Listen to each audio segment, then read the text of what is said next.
Adam Schiff was so disturbing. The way he went out of his way to lie to the American people. And Alex, people are still letting this guy on TV. It is mind-boggling to me.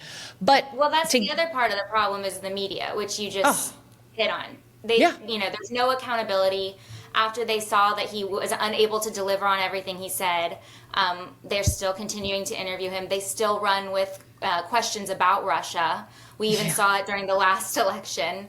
And that was one of the most troubling things, I think, from the research I did on this book, was some of the media aspect to it. I'm a thorough believer in the First Amendment and political speech. And when I was looking at what your father-in-law endured, so the 4 indictments came down in the span of like 4 months. And he, of course, had all these gag orders. And the criminal court gag orders trouble me because I think if anyone should be able to speak freely in our country, it should be a defendant looking at potentially, losing their liberty, going behind bars. And but that was not afforded to your father-in-law. And the media, nobody challenged this. It was like, you see... They championed it. Alex, they cheered it on for the most part. They thought it was great. Where in the past, like, press would, petition for more access, petition for more information from the defense, and, like, that was just missing.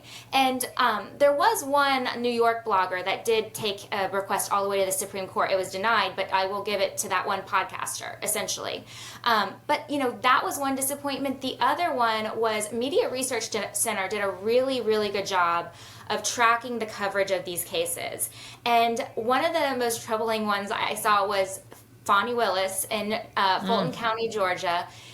ABC and CBS did about 99 stories about her case against your father-in-law. And in those 99 stories, I will probably not surprise you that they never once identified her as a Democrat.